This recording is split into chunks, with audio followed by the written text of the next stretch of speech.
Turma do Lambi Lambi, número 19, e O Gordo, número 19, ambas revistas em quadrinhos da editora Abril dos anos 80.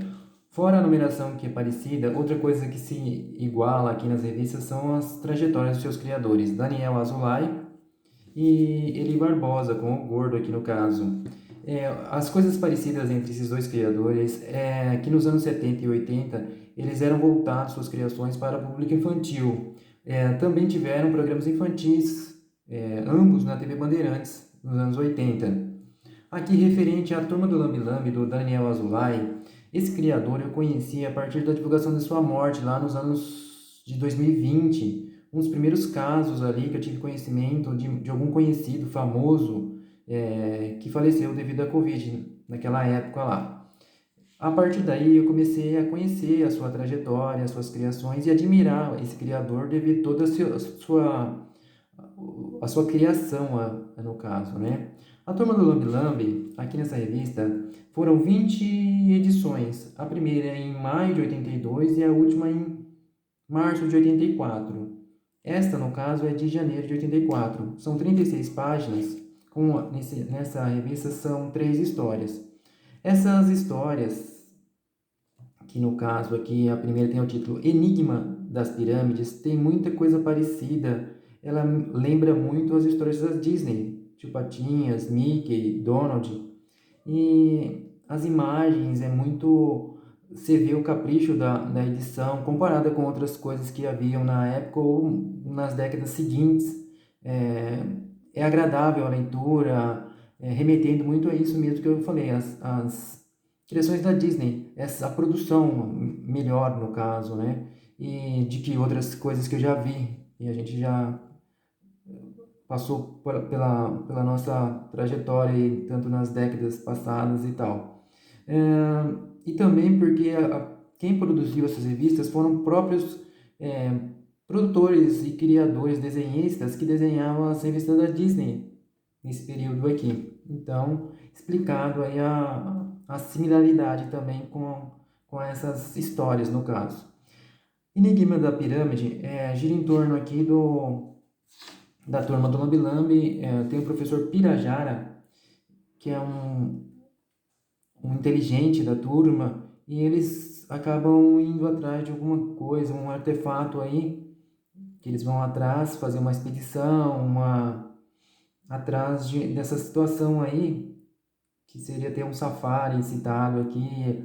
Tem a personagem da Gilda. Aqui no caso, esse é o Pita, um personagem curioso ali, aparentemente, pelo que eu entendi. A Gilda, que é essa personagem que é uma vaca loira, e a Chicória, uma ave aí, que é funcionária do professor Pirajá, que é meio medrosa, tem diversas situações aí que ela vai demonstrar isso. E eles vão para esse local que vai lá para a Amazônia. A Gilda meio sem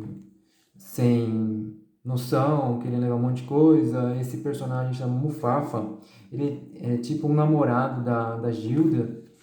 E eles passam por essas situações lá de irem para a Amazônia procurar esses artefatos em pirâmides. Tem até umas referências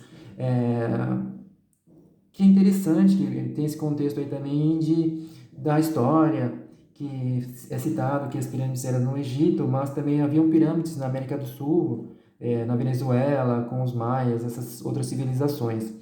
No caso aqui, o Daniel Azulay virou um personagem também da turma, que aqui tem uma interferência, igual ali nas histórias da Mulher Hulk, que o criador interfere ali, o John Byrne. Aqui o Daniel Azulay entra como personagem nas histórias, interferindo no rumo ali das histórias. Eles encontram essa pirâmide, a Chicória, aqui no caso, né?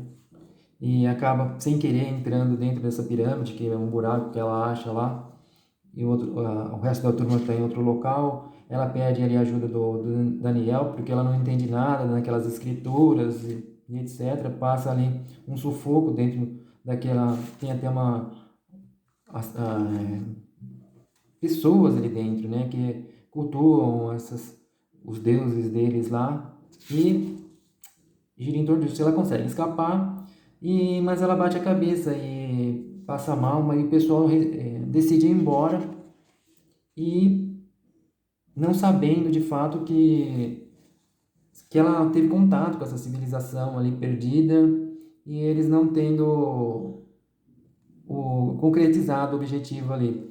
O Daniel aparece no final e termina essa história dessa forma. Ela não tendo lembrança, achando que talvez seria um sonho ou ilusões que ela teve ali, de onde no local ali onde ela esteve, no caso.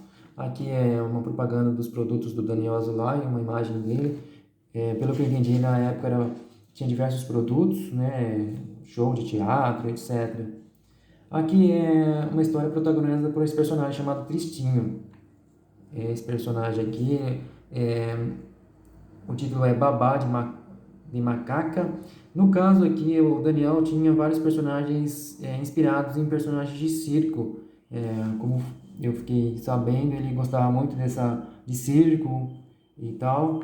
E aqui a história gira em torno desse personagem aqui do circo, o chefe ali do circo, dando essa missão pro Tristinho de cuidar dessa filhote de macaco que chegou no circo ali. E gira em torno disso a história. Tem os outros personagens aqui que vão aparecendo, uma personagem nova no circo ali, que o Tristinho tem um certo interesse por ela ali e vai mostrar o circo e acaba deixando a macaca sozinha. Ele mostra ali, tem as outras personagens ali que aparecem. Essa personagem chama Ritinha, essa personagem aqui, essa aqui é a Damiana, se eu não me engano. E a partir daí a macaca faz uma bagunça no seu camarim ali. E é isso. Terminando com ele tendo um sonho aí que tem um filho. E esse filho é essa macaca, depois de ela aprontar várias coisas com ele aí no caso. Tem as atividades aqui, né? Passatempos. E tem a última história. Nesse caso, essa revista foram 3 histórias. A última história, que é a turma toda, o tema é Deformação do Mundo.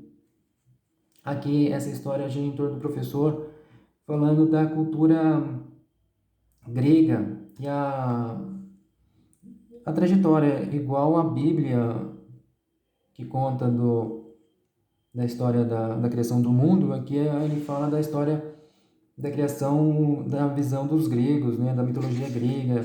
Tem toda a similaridade também com a cultura de Jesus, da criação de Adão e Eva. É uma trajetória bem parecida e é interessante para conhecimento, que tem essa revista tem esse peso desse conhecimento de histórias e tal, como a primeira falando da cultura da Amazônia, das pirâmides, que haviam essas civilizações. Aqui no caso fala da criação na visão da cultura grega, no caso, que tem, como eu falei, a criação do homem, parecida com a criação de Adão e Eva. Aqui tem a criação conforme a civilização grega, e outras situações que é bem parecida, a questão do mar, da água, da terra, do céu, etc. E as dificuldades dos homens na convivência, as guerras, etc. Muito similar a essas duas culturas, mas contadas de maneiras diferentes, conforme as suas visões, no caso. E isso é bem interessante. E eu senti nessas 2 histórias que tem esse tema mais relacionado à história e conhecimento em geral, que ela tem um desenvolvimento dela legal, interessante, mas os seus finais um pouco apressado. Eu senti isso um pouco disso, mas no geral essa revista é muito legal, muito interessante pela criação e pelos desenhos, pela história que ela tem. Terminando assim, não tem uma tira final, tem até uma propaganda aqui da Turma da Mônica, da revista da Turma da Mônica, encerrando aqui a revista, que é a Turma do Lambe Lambe número 19, da editora Abril.